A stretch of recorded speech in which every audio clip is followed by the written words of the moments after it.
the Course says that the ego will ask many questions of which this Course has no answers. And one of the main questions that the ego will always ask is, how did the impossible happen? How did a world of separation occur out of unity? And the Course's answer is, it didn't. Now, that's challenging for us because we see that it did.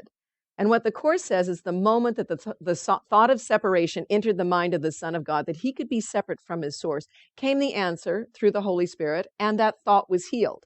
Now, we are still living a reflection of something that has already been healed. Now, that's a challenging thing for us because we see time linear. So now you can begin to see, once I start saying these things, you'll begin to see how reflective separation is. It's linear. Okay, we think of time as a beginning and an end, a continuous thing, but there's a beginning and an end somewhere. And yet, in truth, there is no beginning and there is no end. Time seems to occur in a horizontal manner. And yet, what scientists often say is we actually live in a vertical world. We don't know it, but time is maybe more vertical than we know, that everything is happening at once. We don't understand these things. There's a lot of things that take place in science. I love listening to Neil deGrasse Tyson, if you ever listen to him. I loved listening to Carl Sagan. I loved listening to all of these guys. I didn't understand all of the things they said, but I sure loved listening to them. I love listening to Stephen Hawking. Is it Hawkins? Hawkins. Yeah, Hawking. Huh? Hawking. I can never remember if it's Hawkins or Hawkins. It's like Melanie Griffin and Griffith. I can never get those two right either. I'm sure Andy Griffith has a upset that I think he's Melanie Griffin, but I think he's dead, so he probably doesn't care.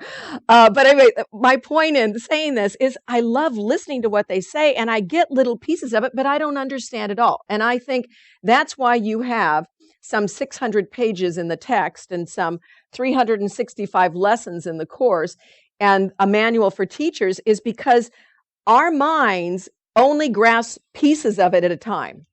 And so the Course has been said, especially in the text, and that the thought system is somewhat symphonic, meaning that as we get pieces of it, if you ever listen to a symphony, there's always like a piece of music that's all throughout the symphony, and it's presented in different ways at different times.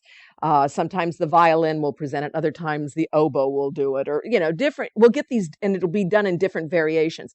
Same way with the Course. This idea of truth, this idea that we are home and healed already, is resonating through this Course all the time in ways and in lessons that perhaps we can grasp a little bit better than just one.